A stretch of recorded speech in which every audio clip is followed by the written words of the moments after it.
जी 12th class.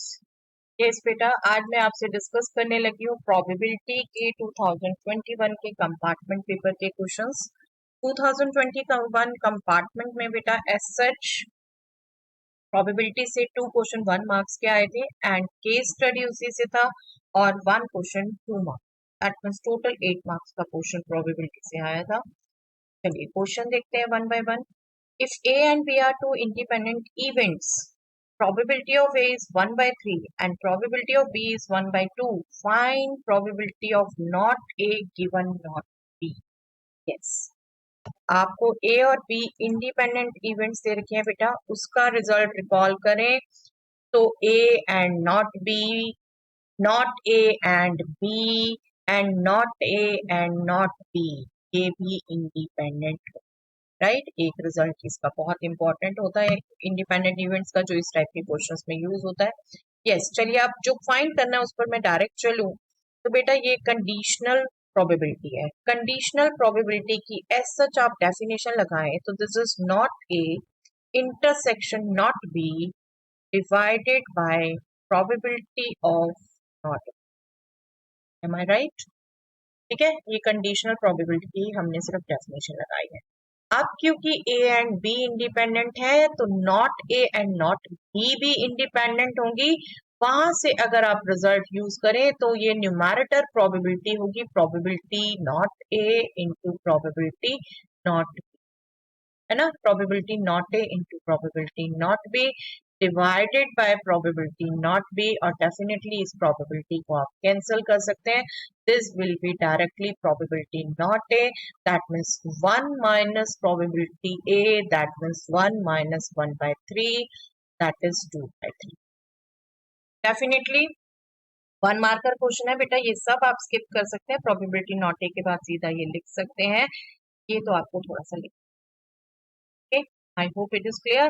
Conditional probability के result लगाया, definition, then A and B are independent, then so are not A not B, और उसकी वजह से ये रिजल्ट आ गया आपको, और इसको यूज करके सिंपल टू फाइंड। बट जब तक आपको ये रिजल्ट याद, generally A and B are independent से बाकी 3 रिजल्ट स्किप कर देते हैं बेटा बच्चे, तो प्लीज याद रखिए अगर ए एंड बी इंडिपेंडेंट है then so are not A and B, so are A and not B, and so are not A and not।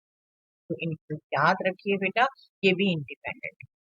Okay, इसी को यूज किया है मेनली हमने। चलिए next. A coin is tossed once, if head comes up a die is thrown, but if tails comes up the coin is tossed again। yes, coin toss हुआ बेटा, head आया या टेल आया, ठीक है। पॉइंट ऑफ व्यू, जब head आया है तो डाई रोल हुई है, डाई रोल हुई है, दैट मीन्स उसके बाद 6 पॉसिबल आउटकम्स हैं, 1 2 3 4 5 6, और जब टेल आया है तो कॉइन ही टॉस हुआ है बेटा, दैट मीन्स 2 आउटकम्स पॉसिबल है, head and tail. Find the probability of obtaining head and number 6, that means head and number 6। Okay, तो ये डायरेक्टली बिल्कुल आप निकाल सकते हैं। पहली बार हेड आया है, probability 1 by 2, second bar 6 out of 6 1 outcome है, तो 1 by 6, 1 by 2 into 1 by 6, 1 by 12, ठीक है। ये प्रोबेबिलिटी है 1 by 12, this is your answer. इतना ही आपको लिखना है रिक्वायर्ड प्रोबेबिलिटी, बट स्टिल मैं ये अपॉर्चुनिटी लेना चाहूंगी कि ये एग्जाम्पल आपसे बात की है तो ये बच्चे कई बहुत कम समझते हैं। मैं दोबारा एक बार रिपीट कर देती हूँ। यहाँ पर देखिए कैसे ये प्रोबेबिलिटी, आपने फर्स्ट टाइम कॉइन टॉस किया, हेड या टेल आया, हेड आने की प्रोबेबिलिटी 1 by 2, टेल आने की भी प्रोबेबिलिटी 1 by 2, ठीक है। फिर जब हेड के बाद आपने किया तो आपने डाई रोल की, डाई में 6 आउटकम्स, तो एक आउटकम आने की प्रोबेबिलिटी 1 by 6, कोई भी आ जाए, है ना, उनके तो इक्वल चांसेस है, बट एज सच जो अब आउटकम्स है उनकी इक्वल प्रोबेबिलिटी नहीं है। देखिए अब मैं बात करूं तो आउटकम क्या हो गई, head 1, head 2, head 3, head 4, head 5, head 6, 6 outcomes ये हो गई। और अगर टेल आपका आया है तो पॉइंट टॉस हुआ है, तब आउट टेल हेड और टेल टेल। तो ये तो सैंपल स्पेस है इसका। जब प्रोबेबिलिटी की बात कर रहे हैं तो पहली 6 आउटकम्स की प्रोबेबिलिटी सेम आने वाली है। That will be probability of head into probability of one of the number out of 6, that will be probability 1 by 2 and 1 by 6 इनका प्रोडक्ट। ओके, जो हमने निकाल भी लिया डायरेक्ट, हेड एंड 6 आने की probability 1 by 2 into 1 by 6 1 by 12। और जो दो बाकी रिमेनिंग आउटकम है उनकी देखिए, टेल आने की प्रोबेबिलिटी 1 by 2 थी, अब टेल के बाद फिर कॉइन टॉस हुआ है तो हेड आने की प्रोबेबिलिटी भी 1 by 2, टेल आने की प्रोबेबिलिटी भी 1 by 2। तो probability of tail head and probability of tail will be same, that will be 1 by 2 into 1 by 2, that will be 1 by 4। okay? तो यहाँ पर इक्वली लाइकली आउटकम्स नहीं है, इसलिए ये आप प्रोबेबिलिटी से लगे, बट डेफिनेटली इनका सम 1 ही होगा। देखिए ये 6 आउटकम्स है, let me just check, 6 into 1 by 12, और ये 2 आउटकम्स है, 2 into 1 by 4, that is half plus half, that is 5। Okay, आप चेक कर सकते हैं आउटकम्स इक्वली लाइकली नहीं है, but probability of all events वो हमेशा 1 ही रहेगा, वो श्योर शॉट है, वहां से आप चेक कर सकते हैं आपने सही कर। ओके, चलिए, anyway this is the detail just for you. इस क्वेश्चन का आंसर सिंपल इतना। ओके, चलिए, in answering a multiple choice test for class 12th, yes, this is the case study now, a student either knows or guesses or copies the answer to a multiple choice question with 4 choices। Multiple choices questions का test है जिसमें हर question में 4 choices है। अब या तो student जानता है आंसर, या गेस करता है, या फिर कॉपी करता है। Okay, the probability that he makes a guess is 1 by 3 and the probability he copies the answer is 1 by 6। बेटा 3 ही आउटकम्स हैं और डेफिनेटली ये पार्टीशन बनाती हैं। तो गेस करने की प्रोबेबिलिटी 1 by 3 है, कॉपी करने की प्रोबेबिलिटी 1 by 6 है, तो 1 minus sum of these two will be probability of knowing the answer। Okay, and 1 by 3 plus 1 by 6 is half, so knowing the answer is probability half it। Okay, the probability that his answer is correct given that he copied is 1 by 8। Okay, let E1, E2, E3 be the events that students guesses, copies or knows the answer respectively, and A is the event that student answered correctly। Yes, I think आपको ये सब data easily समझ आ चुका है बेटे। और अगर आप देखें तो ये बेस या टोटल प्रोबेबिलिटी पे डिपेंड होने वाला है, जनरली उसी पे ही केस स्टडी होती है। और इस केस स्टडी में बेटा एनी 4 आंसर देने थे आउट ऑफ 5। ओके, चलिए, अभी तो इस साल आपको 2 आने वाली है, जो पैटर्न थोड़ा चेंज किया हुआ है, स्टिल नोबडी नोस। यस, अब इवन इवेंट दिया बेटे, स्टूडेंट गेसेस, तो हमें जो प्रोबेबिलिटी चाहिए होती है ऐसे क्वेश्चन में वो हम एक बार लिख लेते हैं। Student guesses the answer, guesses की probability 1 by 3।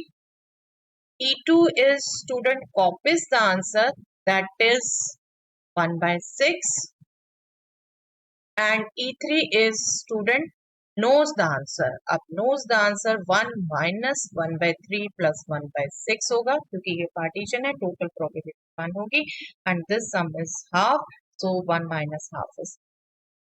ओके, इसके अलावा क्या चाहिए होती है बेटे, देखिए ए इवेंट लिखिए, स्टूडेंट आंसर करेक्टली, तो ए गिवन E1, ए गिवन E2, ए गिवन E3, ये 3 प्रोबेबिलिटीज भी हमें चाहिए होती हैं, तो ये हम कैलकुलेट कर लेते हैं अभी। ए गिवन E1 मतलब answer correctly given he guesses the answer, he guesses the answer. अब गेस करता है आंसर बेटा, आप देखो तो सिर्फ कॉपीड वाली प्रोबेबिलिटी दी है, answer correctly given he copied, और वो आपकी हो गई प्रोबेबिलिटी ए गिवन E2। ठीक है, तो इसको तो हम लिख लेते हैं 1 by 8, ये आपको 1 by 8 दे रखी है क्लियर कट, है ना। यहाँ पर answer is correct given that he copied, तो answer is correct given he copied. Okay, तो ये तो ठीक है 1 by 8, बट अब गैसेस की तो दे नहीं रखी और नोइंग की भी नहीं दे रखी। अब नोइंग में तो आप देखो, जब बात करेंगे answer correctly when he knows the answer, जब आंसर जानता है तो श्योर इवेंट हो गई, पक्का करेक्ट होगा, उस केस में प्रोबेबिलिटी 1 हो जाती है, ठीक है। बट गेस करता है, उसकी प्रोबेबिलिटी नहीं दी, कैसे निकाले? Now take the benefit of this language बेटा, multiple choice question with 4 choices. जब 4 चॉइसेस हैं उनमें से एक तो सही होगी, 4 में से एक सही होने की प्रोबेबिलिटी क्या हो गई? 1/4। अब तो वो गेस कर रहा है ना, अब उसे पता नहीं है आंसर, अब वो कॉपी नहीं कर रहा, अब गेस कर रहा है, तो 4 में से कोई एक करेक्ट होने की probability. Okay, clear all this? ये डाटा हम यूज करेंगे बार बार। चलिए क्वेश्चंस देखते हैं one by one. What is the probability that student knows the answer? Yes, student knows the answer. Probability E3 आपको ध्यान है बेटा, हमने अभी कैलकुलेट की, that is half. So इसका आंसर B है, B is the correct answer. चलिए next. What is the probability that he answered correctly given that he knew the answer? Yes, ये भी हम कैलकुलेट कर चुके, देखिए probability A given E3.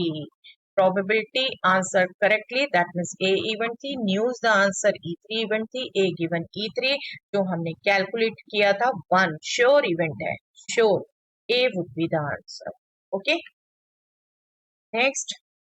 What is the probability that he answers correctly given that he made a guess? Yes, he made a guess, that means probability A given E1 जो हमने सबसे पहले कैलकुलेट की 1/4, out of 4 choices only 1 will be correct, ठीक है। Answer correctly was A event, made a guesses was E1 event, A given event हमने 1/4 calculate किया था, out of 4 choices only 1 can be correct, 1/4, तो A is the answer. Simple questions लग रहे होंगे बेटा, I hope. What is the probability that he knew the answer to the question given that he answered it correctly? He knew the answer, that means E3. He answered it correctly, that means A. That means probability E3 given A calculate करनी है। Partition की एक event की given another event, that means Bayes theorem use करनी है, और Bayes theorem क्या कहती है? This will B probability E3 into probability A given E3 divided by for 3 event same product probability EI, probability A given EI, इनका सम, right? I goes from 1 to 3 now. E1, E2, E3 are partition, makes partition. Probability E3 was beta, he knows the answer 1/2, and probability A given E3 मतलब correct होने की probability 1. Now for first event E1, probability E1 was 1/3 I think. Let us just check once. Let us just check once.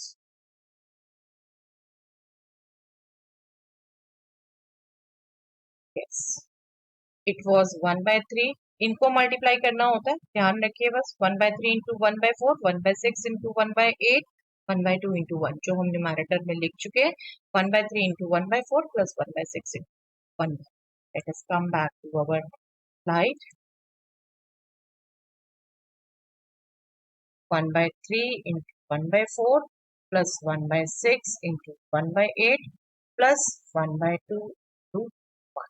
बस इसको calculate करिए। Numerator 1/2 हो गया बेटे, denominator में देखें तो 12 and 48 and 2, LCM will be 48, बस 12 4 तो ये 4 हो गया, 48 1 and 2 24.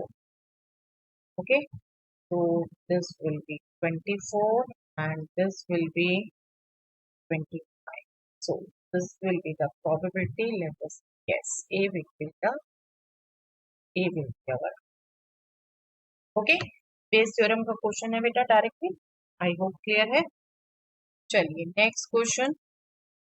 Yes, some of these probability. Yes, very good बेटा। देखिए जिसको बेस ना याद हो और आपने 4 क्वेश्चन ही करने आउट ऑफ 5, तो इजिली ये भी आप आंसर दे सकते हैं। I am writing once just to discuss with you, otherwise ये बिल्कुल मेंटली आंसर आप दे सकते हैं। देखिए E1 given A plus probability E2 given A plus probability E3 given A। अब देखिए E1, E2, E3 खुद पार्टीशन के एलिमेंट्स हैं, दैट मीन्स उनकी प्रोबेबिलिटीज का सम 1 आना है। ठीक है, अब ये कंडीशनल में भी तो वही हैबिट रहती है ना, कंडीशनल में भी ये आपकी रहेंगी तो पार्टीशन का ही एलिमेंट, इवन ए अगर प्रोबेबिलिटी कैलकुलेट हो रही है तो ए को एज ए सैंपल स्पेस लेके होगा, बट रहेगी तो पार्टीशन ही। ठीक है, ए के लिए भी तो ये प्रोबेबिलिटी भी 1 आने वाली है, श्योर होना है। तो this will be the answer, यहाँ कोई कैलकुलेशन नहीं करनी। ओके, तो एक बार क्वेश्चन जब आप रीड करते हैं, 15 मिनट्स का टाइम मिलता है आपको, या दोबारा भी जब क्वेश्चन कर रहे हैं तो हमेशा देखिए, अगर देखिए बेस थ्योरम में थोड़ा सा टाइम लग रहा है आपको, बट इसमें कितने आंसर आप दे पाए, that totally depends on you. आप बिल्कुल चाहे तो इसको कर सकते थे, उसको स्किप कर। ओके, हमने तो डिस्कस करने ही है, so that you all know. चलिए, yes, next question, 2 marker question था बेटे ये। A random variable x has the probability distribution this, easily understandable। x की वैल्यू 0 1 2 3 4 है बेटा, और probability of x 0 k 4 k 3 k 2 k है। find the value of k and x। k easily find out कर सकते हैं बेटा, हमें पता है probabilities का sum should be 1। Regular question है ये, that means 0 plus k plus 4k plus 3k plus 2k is going to be 1. This is nothing but 10k. 10k is 1. That means k is 1 by 10. k is 1 by 10. k calculate हो गया, एक तो ये answer आ गया आपका। Next, probability x less than equal to 2 means probability less than equal to 2. That means इन सब की probability x is equal to 0 plus probability x is equal to 1 plus probability x is equal to. ठीक है, मैंने ये समझाने के लिए लिखा, आप सीधा नेक्स्ट लाइन भी लिख सकते थे। x इज इक्वल टू 0 में प्रोबेबिलिटी 0 है, x इज इक्वल टू 1 के लिए प्रोबेबिलिटी k है, x इज इक्वल टू के लिए प्रोबेबिलिटी 4k है। तो this will be 5k and k की वैल्यू 1 बाय 10 है, आप पुट कर दें तो 1 by 2 is the probability. Okay, तो ये प्रोबेबिलिटी डिस्ट्रीब्यूशन से रेगुलर क्वेश्चन है बेटा, गुड टू प्रैक्टिस। चलिए, that's all for the day बेटा, प्रोबेबिलिटी भी डिस्कस हो गया। आई होप आपकी प्रैक्टिस बहुत अच्छी रही है और आप बहुत अच्छे से अपना एग्जाम अटेम्प्ट करेंगे। Always try to do your best बेटा, ऑल द बेस्ट।